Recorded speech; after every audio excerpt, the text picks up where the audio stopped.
Look around you.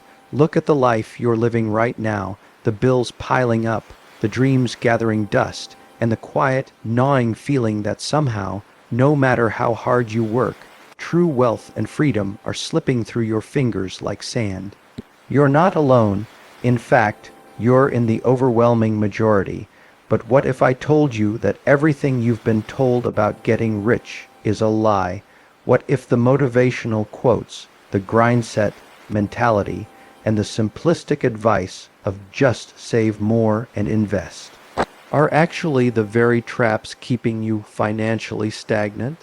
The hard, uncomfortable truth is that most people will never get rich, not because of bad luck or a bad economy, but because of a series of internal psychological prisons and fundamental misunderstandings about how wealth is actually created and captured in the modern world.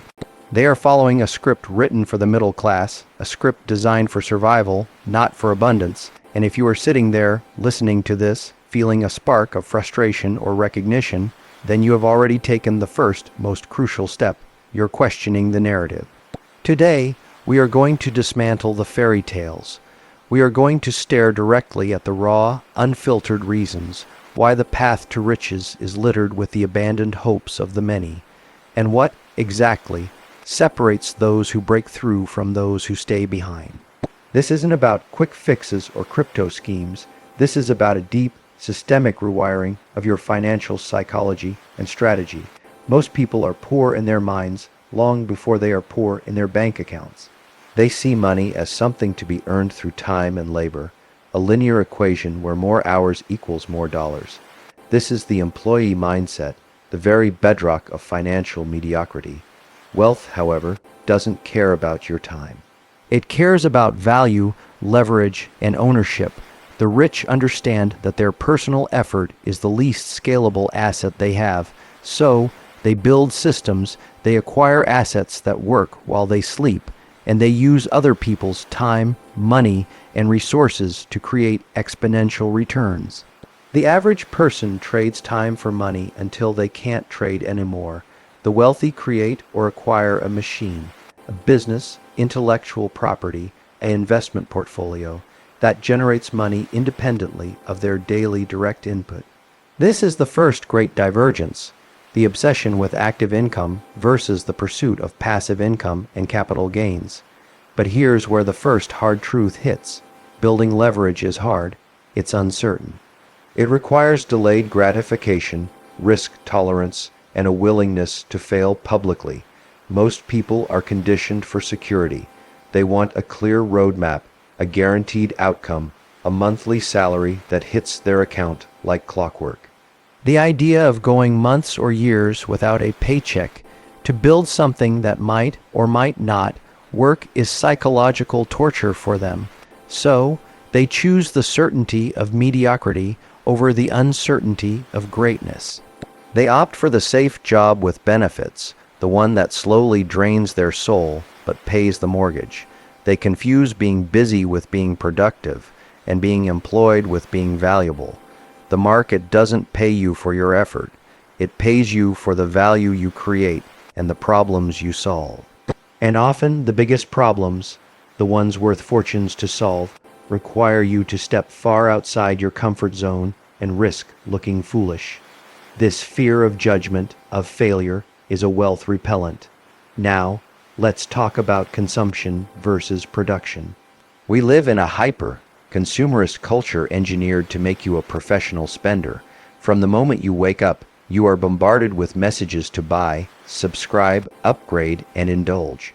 The entire advertising industry, social media influencers, and even the curated lives of your peers are designed to make you feel lacking, to make you believe happiness is one purchase away. Most people fall into this trap completely. They work a job they don't like to buy things they don't need, to impress people they don't even care about. As their income grows, their lifestyle inflates to meet it and often exceed it. They buy the fancy car on loan, they max out credit cards for luxury vacations, they chase the latest tech gadgets, they are producers for 40 hours a week but consumers for 128. This creates a hamster wheel where savings are negligible, investments are an afterthought, and true wealth, building capital, never accumulates. The rich, conversely, approach consumption with a different calculus. They see most spending as a drain on their capital engine. They distinguish sharply between assets, things that put money in their pocket, and liabilities, things that take money out. That luxury car, for the average person, it's a crippling liability that depreciates the moment it leaves the lot. For the truly wealthy, if they buy it, they do so with the disposable income generated by their assets after their wealth-building machinery is fully funded. Their primary focus is not on looking rich, but on becoming rich, which is a silent, boring, behind-the-scenes process of allocation. Most people are so busy showcasing the illusion of wealth that they have no time or resources to build the reality of it. They are investing in their image, not in their equity. This leads directly to the poverty of mindset, where short-term dopamine hits from shopping trump the long-term compound growth of invested capital. You cannot out-earn a poor mindset.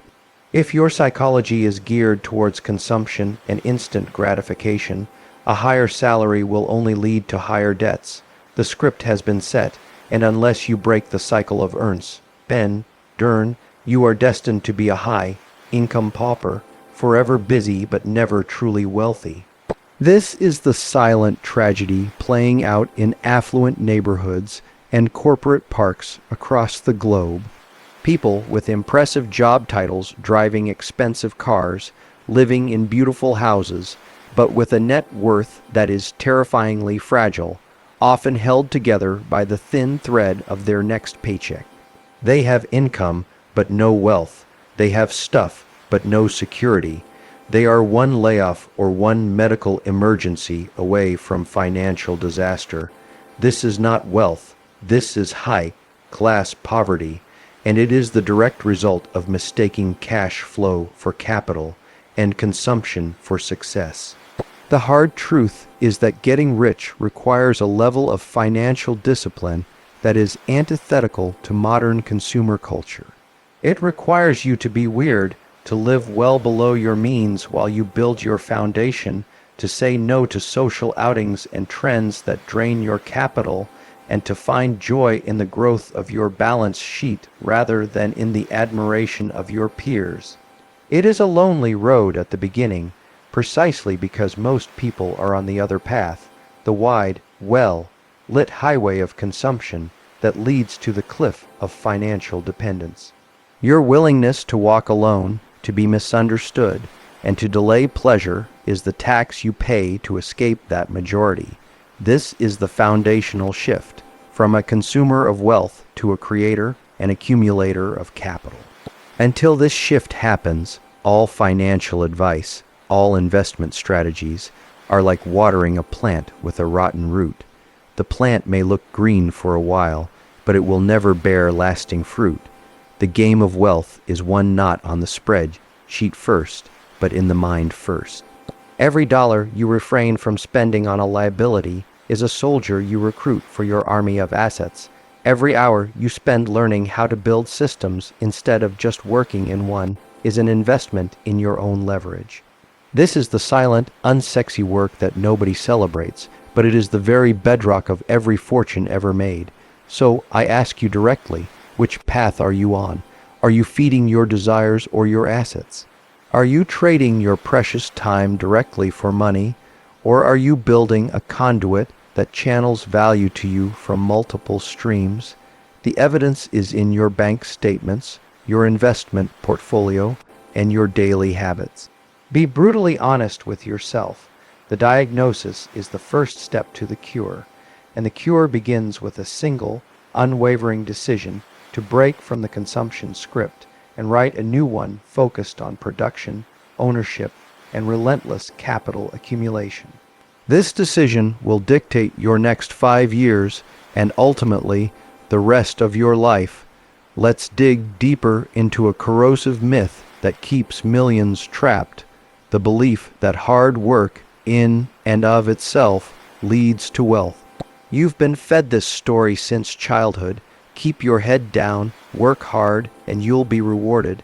It's a comforting narrative because it's linear and seemingly fair, but the economic reality is far more brutal and selective. Hard work is merely table stakes, a basic entry fee to the game of economic survival. It is necessary, but it is catastrophically insufficient for wealth creation.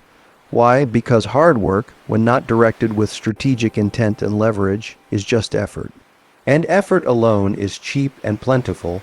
Look at the most physically demanding jobs: agricultural labor, construction work in the heat, mining. These are breakingly hard jobs, yet they rarely lead to riches.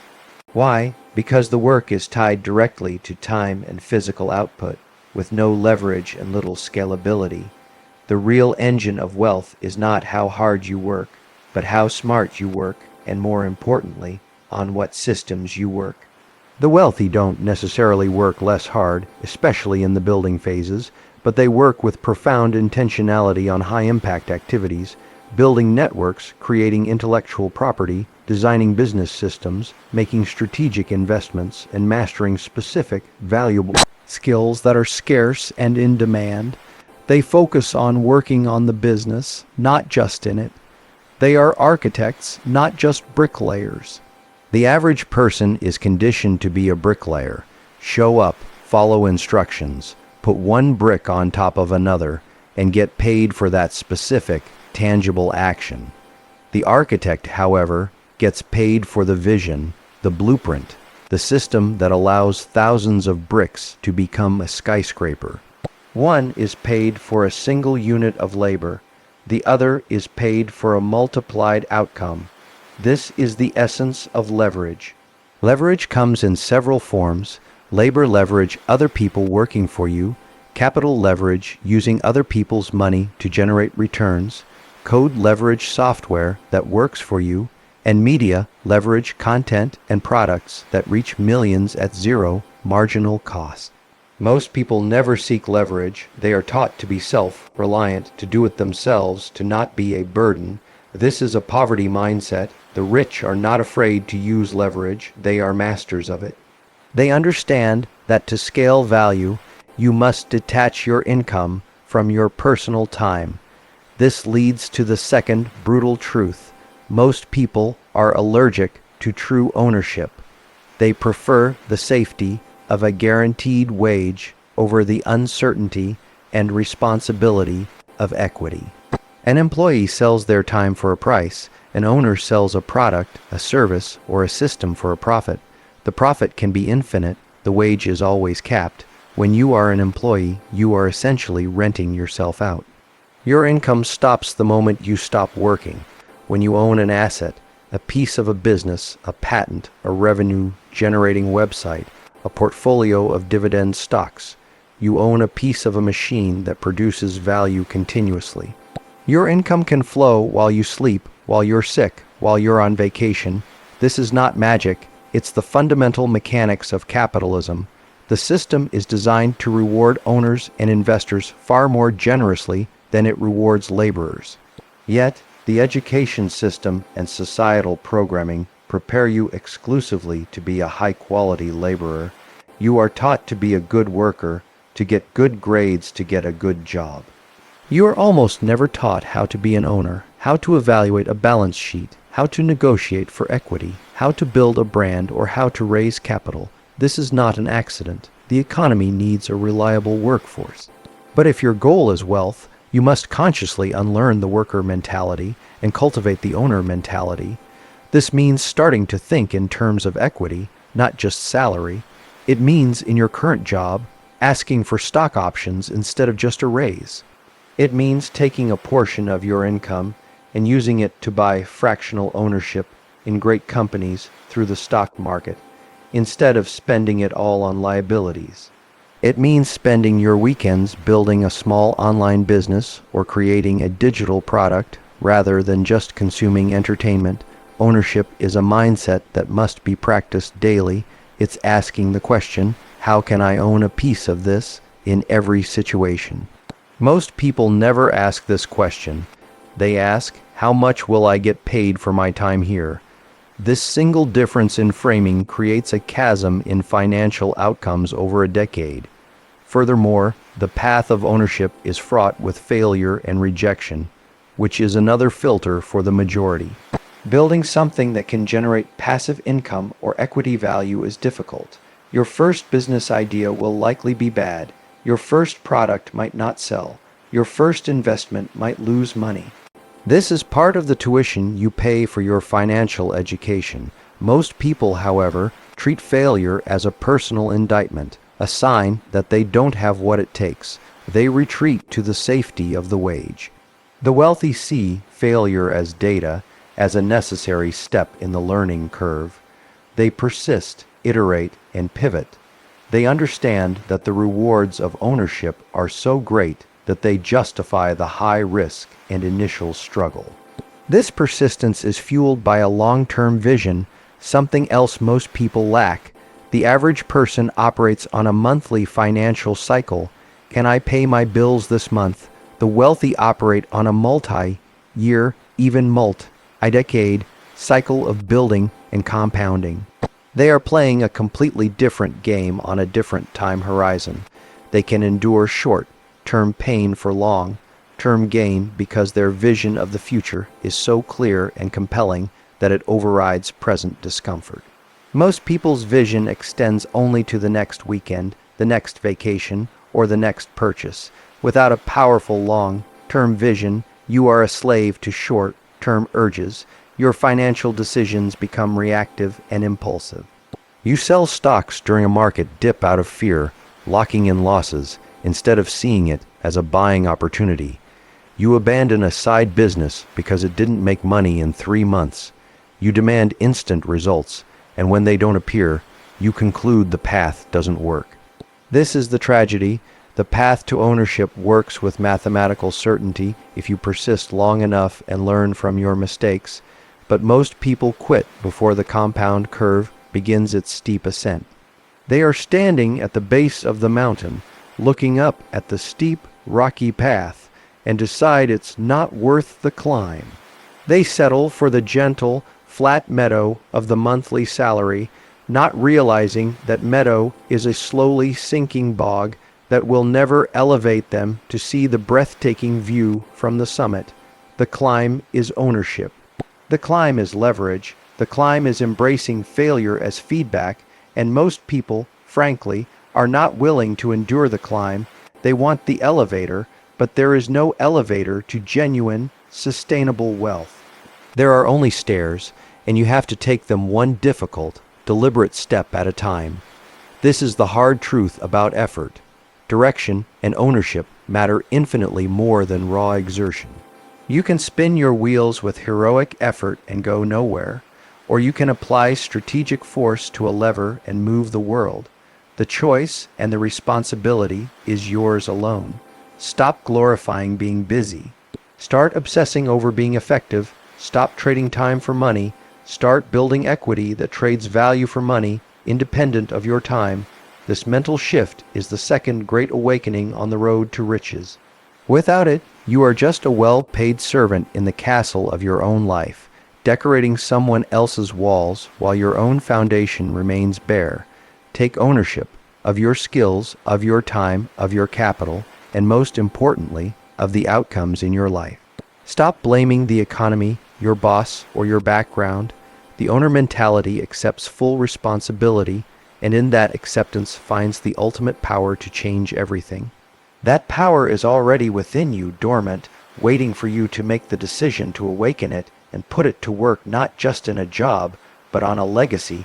Now, we must confront one of the most insidious and universal wealth killers, the environment and the circle you keep. You are not an island. Your thoughts, your habits, your aspirations are constantly being shaped and filtered by the 5 people you spend the most time with. This is not a motivational cliché, it's a sociological fact. Human beings are social creatures programmed for conformity and belonging. We instinctively seek the approval of our tribe. And herein lies the danger. If your tribe, your family, your friends, your colleagues, has a middle, class, or poverty mindset, they will, with the best of intentions, become the invisible ceiling on your potential. Every ambitious goal you voice will be met with caution. Isn't that risky? Be happy with what you have. Who do you think you are? Every time you choose to invest in a course instead of a concert, to work on your business plan instead of going to the bar, you will feel a subtle social pressure to conform, to not rock the boat, to not make them feel uncomfortable about their own choices. This pressure is a silent dream killer. Most people never get rich because they are unwilling to outgrow their current social circle. They prioritize fitting in over building a future. They choose the comfort of familiar mediocrity over the temporary loneliness of extraordinary ambition. The wealthy understand this dynamic deeply. They actively curate their inner circle. They seek out mentors who are where they want to be. They build mastermind groups with peers who challenge and elevate them. They deliberately distance themselves from chronic complainers, energy vampires, and people who see the world through a lens of scarcity and limitation. This is not about being cruel or elitist. It's about self-preservation and growth. You cannot fly with eagles if you spend all your time scratching in the dirt with turkeys. Your environment extends beyond people to your physical and informational space. What do you feed your mind? Is your media diet a constant stream of news designed to outrage and frighten you, reality TV that glorifies drama, and social media feeds filled with the curated highlight reels of people living in the same consumption trap? This input directly shapes your output, your world, your energy, your focus. It creates a mindset of scarcity, fear, and triviality. The path to wealth requires a mindset of abundance, calculated courage, and focused execution. You cannot cultivate that in an environment saturated with negativity and distraction. Most people's environments are toxic to wealth creation. Their conversations revolve around gossip, sports, and the latest TV shows. Their financial discussions, if any, are centered on debt, bills, and the cost of living. There is no talk of asset allocation, market opportunities, or business ideas. There is no culture of learning, of investing in self-education. Books are seen as a chore from school, not as tools for transformation. This environmental poverty is a stronger predictor of financial failure than a low income. A poor person with a growth-oriented environment, access to a library, a supportive mentor, a community of hustlers, has a far better chance of escaping poverty than a high earner stuck in a consumerist, negative, and intellectually stagnant environment. Your brain is the most important asset you will ever own, and you are letting it be programmed by default, by algorithms designed to capture your attention, not to build your future. Let's talk about the crabs in a bucket syndrome. When one crab tries to climb out of a bucket, the other crabs will pull it back down to ensure it doesn't escape. This is a perfect metaphor for social dynamics in stagnant groups. When you start to improve yourself to earn more, to think bigger, you unconsciously threaten the identity and self-worth of those around you. Your progress holds up a mirror to their stagnation, and rather than be inspired, many will feel resentment and seek to pull you back to the familiar level. They will mock your efforts, downplay your successes, and flood you with doubt. Most people cannot withstand this social friction. They would rather stay in the bucket with the group than face the temporary isolation of climbing out alone. Wealth demands that you climb out of the bucket. It demands that you become temporarily unpopular in certain circles. It requires the courage to be misunderstood. The hard truth is that on the road to riches, you might lose some friends. But you will also gain new ones, friends who are on the same path, who speak the language of growth, who celebrate your wins and offer genuine advice during your losses. This new tribe becomes your fortress, your sounding board, and your accelerator. Furthermore, your environment includes your relationship with failure and feedback. In a poverty environment, failure is shameful, a secret to be hidden. In a wealth building environment, failure is analyzed, discussed, and learned from. It's a badge of experience. The feedback you receive is critical. Are you surrounded by yes men who tell you what you want to hear to protect your feelings, or by honest advisors who tell you what you need to hear to protect your future? The wealthy cultivate a small council of trusted, knowledgeable people who are not afraid to give them blunt, constructive criticism. Most people surround themselves with enablers of their bad habits and echo chambers for their excuses. This self-insulation from harsh reality guarantees that their flaws and blind spots will never be corrected, and those flaws will eventually cap their financial growth. Look at your own life. Who are your 5 closest influences? What are their primary concerns? What is their net worth trajectory? What do they talk about? Be brutally honest. If the answers don't align with where you want to be in 5 years, you have a critical environmental problem. Changing your environment is one of the hardest but highest leverage actions you can take. It might mean having difficult conversations, spending less time with certain family members, changing jobs to be around more ambitious people, moving to a city with a better entrepreneurial ecosystem, or simply spending hours each week in online communities of builders and investors. You must become a ruthless editor of your life's inputs, the books you read, the podcasts you listen to during your commute, the accounts you follow on social media, the events you attend. All of this is programming your subconscious mind for either scarcity or abundance. Most people's programming is set to scarcity by default. You must consciously reset it to abundance. This doesn't mean naive positivity. It means a fundamental belief that opportunities are abundant, that problems are solvable for a profit, that resources can be attracted, and that your own skills can be developed to a level that creates immense value. This belief cannot flourish in a swamp of negativity and small thinking. You must build a greenhouse for your mind, a controlled environment of positivity, growth, and high expectations. This is your responsibility. No one will do it for you. In fact, the world will generally try to keep you in the default setting. The pull of mediocrity is a powerful gravitational force. Escaping it requires consistent, daily thrust. Every time you choose a podcast over mindless music, a business book over a tabloid, a networking event over a Netflix binge, you are firing a small thruster against that gravity. Over time, these small choices change your trajectory completely. They change who you are. They change who you attract. And ultimately, they change what you are capable of achieving. Your environment is either your anchor, holding you firmly in the harbor of the familiar, or it is your wind, filling your sails and propelling you toward the horizon of your potential. Right now, you must decide which one it is going to be.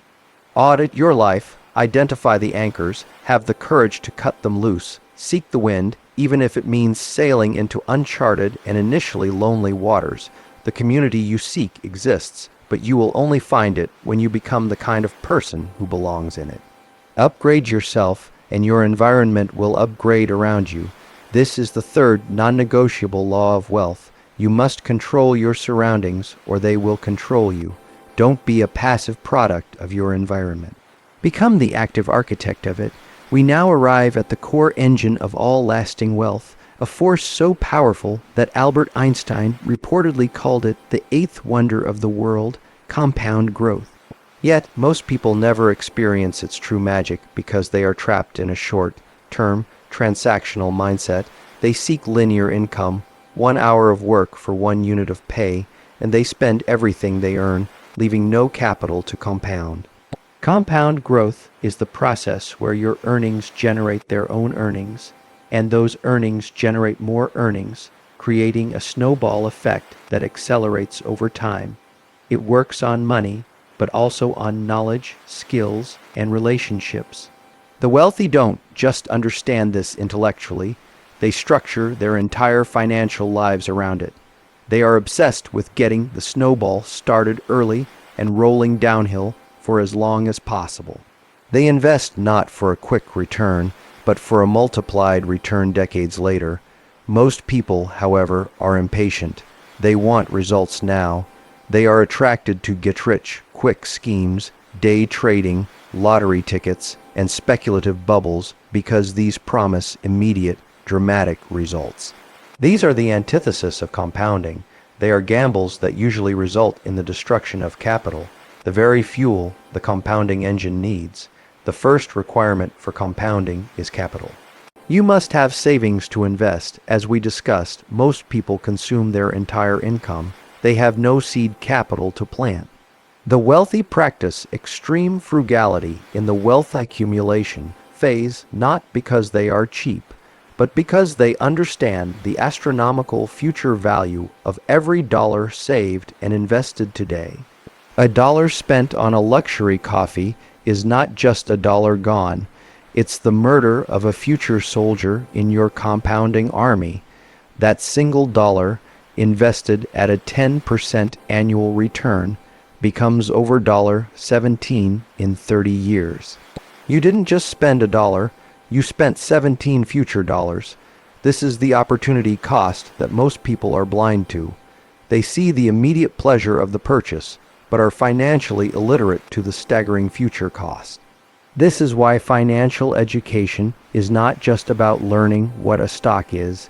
It's about developing a visceral, emotional understanding of the time value of money. It's about seeing every spending decision through the lens of what is the lifetime opportunity cost of this. This shift in perspective is what turns a spender into an investor. Once you have capital, the next ingredient is time. Time is the most critical component of compounding, and it is the one asset everyone has equally, yet most people squander. A 25-year-old who invests $500 a month at a 10% return will have over $1 million by age 55. A 35-year-old starting the same plan will have only about $430,000 by 55. That 10-year delay costs nearly $700,000. The difference is not effort, it's time. Most people delay investing because they think they need a large lump sum to start, or they want to wait for the right time in the market. This is a catastrophic error. The best time to start investing was yesterday. The second best time is today. Every day you delay, you are robbing your future self of monumental wealth. The wealthy start early, and they invest consistently through market ups and downs in a disciplined, automated manner. They don't try to time the market, they put time in the market. This brings us to the third ingredient, rate of return. This is where knowledge and strategy come in. Parking money in a savings account earning 0.5% is not compounding. It's slow-motion decay due to inflation. To achieve true wealth-building compounding, you must invest in assets that historically outpace inflation by a significant margin: stocks, real estate, businesses. This requires education and a tolerance for volatility. Most people are terrified of volatility. They see a market drop and panic sell, converting a paper loss into a real one, and then sit on the sidelines waiting for calm before getting back in, thus missing the recovery. This buy, high, sell, low cycle is the destroyer of wealth. The wealthy see market downturns as fire sales on valuable assets. They have the emotional discipline and the long-term perspective to stay the course and even buy more when others are fearful. Their rate of return is higher not because they are luckier, but because they are psychologically tougher and more strategically informed. But compounding isn't just for money. The principle applies with devastating effectiveness to your skills. Spending 1 hour a day learning a high-value skill, copywriting, coding, sales, public speaking, compounds over a year into 365 hours of deliberate practice. Over 5 years, that's over 1,800 hours, making you an expert, a world-class performer in that domain. This expertise then compounds your earning potential, not linearly, but exponentially. You become qualified for promotions, able to charge premium rates, or capable of building a business around that skill.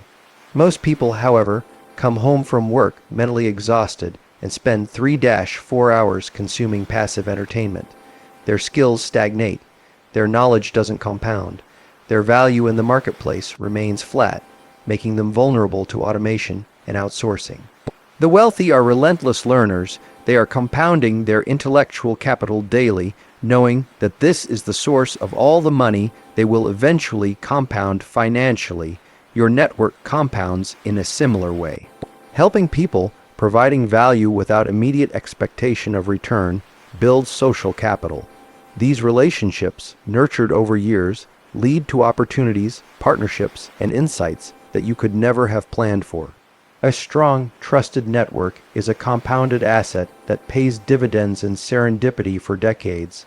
Most people's relationships are transactional and shallow. They only reach out when they need something. This does not compound, it depletes. The hard truth about compounding is that its effects are barely visible in the beginning. For the first few years, your investment portfolio or your skill development feels frustratingly slow. The snowball is small. This is where 90% of people quit. They don't see dramatic results, so they abandon the strategy and chase something shiny and new. They never reach the inflection point, the point where the curve turns upward dramatically. The wealthy have the patience and faith to push through this valley of disappointment. They understand the mathematical certainty of the compound curve. They know that if they just keep adding capital, keep learning, keep building, the laws of mathematics will eventually work in their favor with breathtaking force. Most people live in a world of arithmetic. The wealthy live in a world of geometric progression. This difference in mental models is everything. Are you thinking in months or in decades? Are you seeking a quick score or building a legacy? Your answer determines which world you inhabit. Start the compounding engine today in every area of your life. Save and invest aggressively, even if it's a small amount. Learn voraciously. Build genuine relationships. Protect the engine from the thieves of impulsive spending, distraction, and short-term thinking. Then have the superhuman patience to let time, the most powerful force in the universe, do its work. In a world obsessed with the quick win, the long game is the ultimate competitive advantage. It is the game the rich have always played, quietly and consistently, while the majority is distracted by the noise of the moment. Choose the long game. Embrace the boring, disciplined, daily actions that feed the compound engine. Your future self, living in a reality of financial freedom and abundant options, will look back at today and thank you for the courage to start and the wisdom to persist.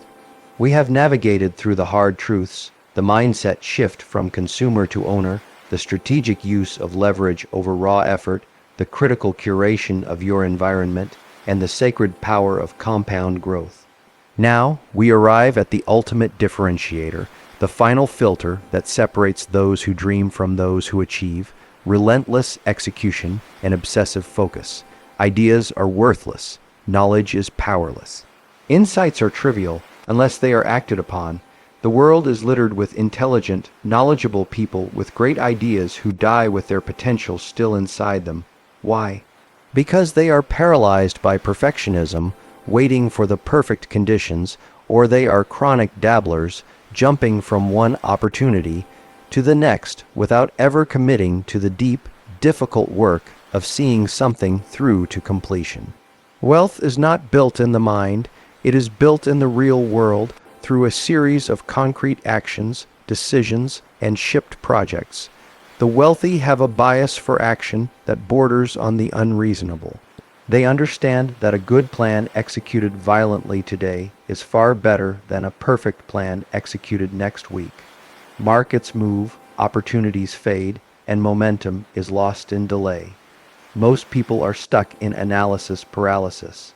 They over-research, over-plan, and overthink. They want a guaranteed, risk-free blueprint. They want someone to give them a checklist that, if followed, will lead with certainty to riches. No such checklist exists. The path is shrouded in fog, and the only way to clear it is to start walking. You learn what works by doing, by getting feedback from reality, not by theorizing in your head. Every successful entrepreneur has stories of launching products that were far from perfect, of making decisions with incomplete information, of embarrassing early failures. They took action, they shipped, they put something into the world, and then iterated based on real data. This ability to execute is rooted in a profound acceptance of imperfection and a high tolerance for risk. Most people are terrified of making a wrong move, of looking foolish, of losing money. This fear immobilizes them. The wealthy reframe failure. They see not trying as the only true failure. A failed business venture is not a mark of shame. It's a paid education, a source of priceless experience that makes the next venture more likely to succeed. This brings us to the poison of distraction. We live in the age of infinite distraction.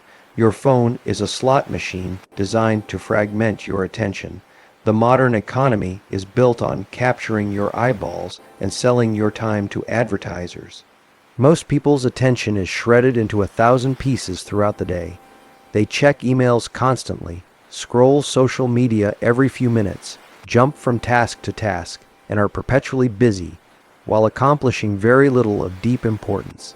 Wealth creation, however, demands deep, uninterrupted focus. It demands the ability to work on a single, high-impact project for hours at a time, to enter a state of flow where real creativity and problem-solving happen. This kind of focus is a superpower in today's world. The wealthy guard their focus ferociously. They have systems to minimize distractions, time, blocking, turning off notifications, delegating low-value tasks, and saying no to almost everything that doesn't align with their core objectives. They understand that their focus is their most valuable resource because it is the catalyst that turns potential energy ideas, knowledge, capital into kinetic energy, shipped products, closed deals, investment returns. While the majority is lost in a reactive haze of notifications and trivialities, the wealthy are proactively moving the needle on their most important goals, day after day. This requires extraordinary self-discipline and a clear sense of priority.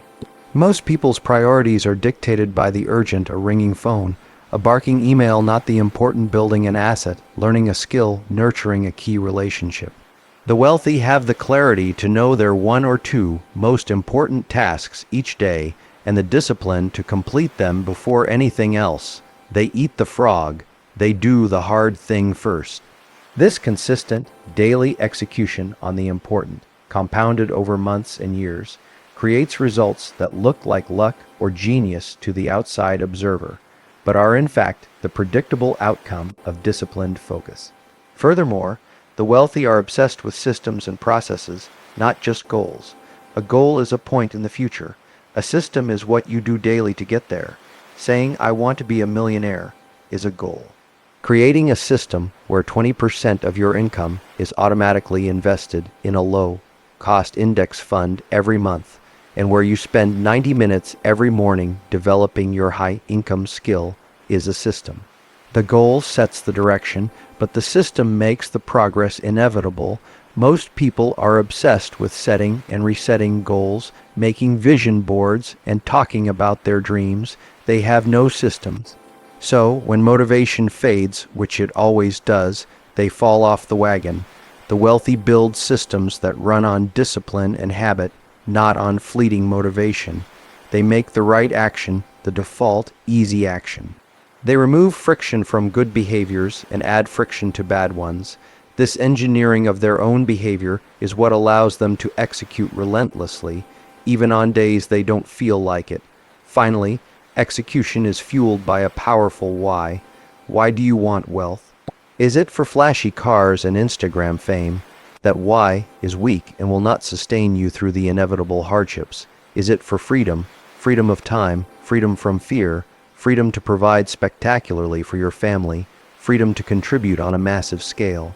That why is a jet fuel that will power you through doubt, rejection, and fatigue. Most people have a vague, consumption-oriented why. The wealthy have a profound, purpose-driven why that is tied to freedom, legacy, and the ability to make a meaningful impact. This why turns work into a mission and discipline into devotion. It is the final piece that makes relentless execution not a grind, but a gratifying pursuit. So, where do you stand? Are you a dreamer or a doer? Are you waiting for the perfect moment, or are you creating the moment by acting now? Are your days a blur of distraction, or are they a laser beam of focused effort on your number one priority? The bridge between the life you have and the life you want is built not with wishes, but with bricks of consistent, focused action. Lay one brick today, then another tomorrow. Protect your focus like the crown jewel it is.